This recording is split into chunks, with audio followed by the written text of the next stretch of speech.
Hi hello welcome to my channel. என்னோடய சேனலை இதான் ஃபஸ்ட் டைம் பார்க்குறீங்கன்னா மறக்காமல் சப்ஸ்கிரைப் பண்ணிக்கோங்க. வழக்கம் போல் ராம் வந்து டிஃபன்லாம் முடிச்சுட்டு அவர் டியூட்டிக்கு போயிட்டார்.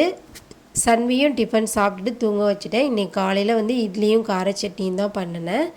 அதுதான் நானும் அப்படியே பிரேக்ஃபாஸ்ட்டாக முடிச்சுட்டு அப்படியே பாப்பாவே தூங்க வச்சுட்டு லஞ்ச் ரெடி பண்ணலான்னு சொல்லி கிச்சனுக்கு வந்துட்டு அப்படியே கவுண்டர் டாப்லாம் மைல்டாக க்ளீன் பண்ணிவிட்டு அப்படியே வந்து சாப்பாட்டுக்கு தண்ணியும் வச்சுட்டேன். நான் வந்து குக்கரில் வைக்க மாட்டேன், சாதம் வடித்து தான் சாப்பிடுவோம். அதுக்கப்புறம் காலையில் வந்து சமைச்ச பாத்திரம் இதெல்லாம் காலையிலே கொஞ்சம் வாஷ் பண்ணி வச்சுருந்தேன் தண்ணி வடிக்கிறதுக்காக. தண்ணி வடிஞ்சு கொஞ்சம் காஞ்சதுக்கப்புறம் அதெல்லாம் அப்படியே பாத்திரக்குடையில் ஒன்று ஒன்றா அப்படியே அடுக்கி வச்சுட்டேன். அதுக்கப்புறம் பார்த்திங்கன்னா என்னோடய ஹஸ்பண்ட் வந்து லஞ்சுக்கு வந்து வீட்டுக்கு தான் வருவார். அதனால் வந்து நான் 11:30க்கு மேலே பாப்பாவை தூங்க வச்சுட்டு அதுக்கப்புறம் தான் நான் வந்து லஞ்ச் ரெடி பண்ணவே ஸ்டார்ட் பண்ணுவேன்.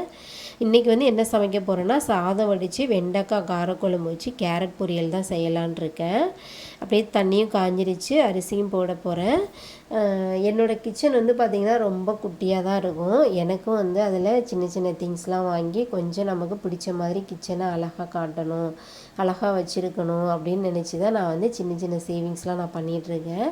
அது எப்படின்னா எனக்கு தேவையான திங்ஸ் வந்து நான் எல்லா ஃபெஸ்டிவல் எல்லா இதுக்குமே வந்து நான் வந்து ட்ரெஸ் வாங்குறது, இந்த மாதிரி என்னோடய அசசரிஸ் வாங்குறது இதெல்லாம் எல்லாத்துக்குமே நான் வாங்க மாட்டேன். கொஞ்சமாக தேவையானது வாங்கிக்கிட்டு மீதி வந்து என்னோடய ஹஸ்பண்ட் கிட்ட பணமாக வாங்கி சேர்த்து வச்சுப்பேன். 20, 50, 100 அந்த மாதிரின்னு சொல்லி அது மாதிரி தான் நிறைய பணம் வந்து இப்போ கொஞ்சம் கொஞ்சம் நான் சேர்த்து வச்சுருக்கேன். அதில் வந்து கொஞ்சம் ஒரு மினிமம் அமௌண்ட்டு சேர்ந்ததுக்கப்புறம் எனக்கு பிடிச்ச மாதிரி நான் வந்து கிச்சனுக்கு தேவையான திங்ஸ்லாம் வந்து நான் வாங்கி செட் பண்ணுவேன். அது என்னெல்லாம் வாங்குறேன்னு சொல்லி நான் அவங்களோட ஷேர் பண்ணுறேன். மறக்காமல் என்னோடய சேனலை சப்ஸ்கிரைப் பண்ணி எனக்கு சப்போர்ட் பண்ணுங்கள். பொதுவாகவே வந்து நம்ம வாழ்க்கையை 2 விதமாக வாழலாம். வசதியாக வாழ்கிறது வேறு, ஆடம்பரமாக வாழ்கிறது வேறு. வசதியாக வாழ்கிறது அப்படின்னு பார்த்தீங்கன்னா நமக்கு வந்து மினிமம் இவ்வளோ தான் சேலரி வருதுன்னு நமக்கு தெரியும். அதுக்கு தகுந்தாற் போல் நம்ம வந்து நமக்கு வீட்டுக்கு தேவையான திங்ஸ்லாம் வந்து நம்ம வந்து பிடிச்ச மாதிரி வாங்கிக்கலாம். பொதுவாக வந்து இப்போ நம்ம ஒரு வேலைக்கு போகிறோம், சைக்கிளில் போகிறோம். ஆனால் வந்து நம்ம அந்த குறிப்பிட்ட டயத்துக்கு அந்த ஆஃபீஸ்க்கு நம்மளால் ரீச் பண்ண முடியலை, போகிறதுக்கு கொஞ்சம் கஷ்டமாக இருக்குது. அதனால் நெக்ஸ்ட்டு ஒரு நம்ம 2 வீலர் ஒன்று வாங்கலாம், டிவிஎஸ் எக்ஸலோ ஸ்கூட்டியோ ஏதோ ஒன்று வாங்கலாம் அப்படின்னு சொல்லி நம்மளோட சேலரியில் ஒரு மினிமம் அமௌண்ட்டை சேவிங்ஸாக வச்சு ஒரு 2 வீலர் அந்த மாதிரி ஏதோ ஒன்று வாங்குகிறோம். அது வந்து நம்ம வசதிக்கு ஏற்ற மாதிரி நம்மளை மாற்றிக்கிறது பேர் தான் வசதிக்கு ஏற்ற மாதிரி வாழ்கிறது. இதே வந்து ஆடம்பரமாக வாழ்கிறது அப்படின்னு பார்த்திங்கன்னா இப்போ வந்து பக்கத்து வீட்டுக்காரங்க ஒரு ஸ்கூட்டி வாங்கியிருக்காங்க, அழகான ஸ்கூட்டி, ஒரு கார் வாங்கியிருக்காங்க, அவங்க ஒரு வீடு வாங்கியிருக்காங்க.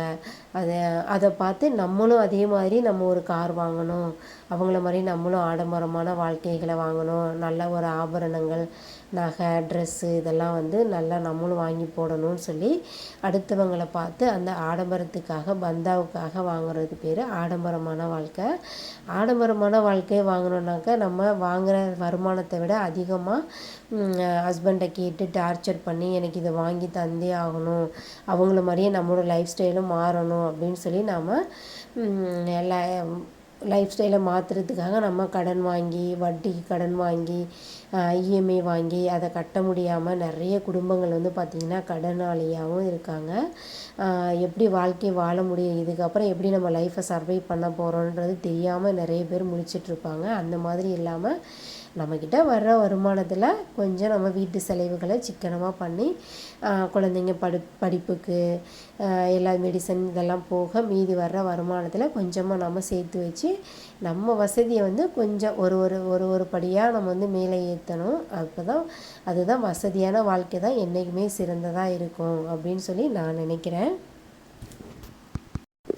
நம்மளை மாதிரி மிடில் கிளாஸாக லோ கிளாஸாக இருக்கிறவங்க அப்படின்னு நினைக்கிறவங்க நம்ம நினச்ச உடனே ஒவ்வொரு பொருளையும் வாங்க முடியாது. அது வந்து எப்படின்னா ஒரு பொருளை தியாகம் பண்ணால் தான் இன்னொரு பொருள் வந்து நம்ம நினச்சதை வாங்க முடியும். அது வந்து எந்த மாதிரியான பொருளெல்லாம் நம்ம வந்து செலவை குறைச்சிக்கலாம் அப்படின்னா நமக்கு தேவையான ஒரு சில அசசரிஸ்லாம் லேடிஸ்க்கு வந்து எல்லாமே நிறைய ட்ரெஸ்லாம் வச்சுருப்போம். இருந்தாலும் தீபாவளிக்குன்னு போய் புதுசாக ஒரு ட்ரெஸ் வாங்குறது, புதுசாக வளையல் செயின் அதெல்லாம் வாங்குறத அதை வந்து குறைச்சிக்கிட்டு அதுக்கு பதில் பதிலாக வந்து மணியாக வாங்கி ஹஸ்பண்ட்கிட்டேருந்து அந்த மணியை வாங்கி நம்ம சேர்த்து வச்சுருந்தோம்னா இது மாதிரி நம்ம வீட்டுக்கு ஏதாவது திங்ஸ் வாங்குறப்ப கொஞ்சம் பணத்தையும் சேர்த்து அதோட போட்டு நமக்கு தேவையான திங்ஸ்லாம் கூட வாங்கிக்கலாம்.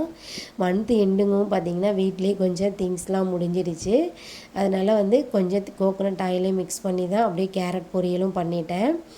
அதே மாதிரி தான் பாருங்கள், நம்மக்கிட்ட ஒன்று பொருள் இல்லைனாக்கா அதை அப்படியே விட்டுறாமல் இருக்கிறத வச்சு ஆல்டர்னேட்டிவாக வேறு ஏதாவது செஞ்சு அப்படியே சமாளிச்சிடணும். அது மாதிரி தான் நானும் இன்றைக்கி எண்ணெய் தீர்ந்துடுச்சு. அப்படியே கோகோனட் ஆயிலை வச்சு மிக்ஸ் பண்ணி இன்றைக்கி கேரட் பொரியலோடு அப்படியே முடிச்சிட்டேன். சமைச்சு முடிச்சுட்டு பாத்திரமும் கழுவிட்டு வீடெல்லாம் பெருக்கிட்டேன். அப்புறம் திருவிழாவுக்கு ஊருக்கு போயிருந்தோம். அப்போ வந்து முருங்கைக்கீரை கொஞ்சம் வாங்கிட்டு வந்திருந்தேன். அதுவும் அப்படியே காம்பெல்லாம் பிரித்து வச்சுட்டேன். தேங்க்யூ ஃபார் வாட்சிங்.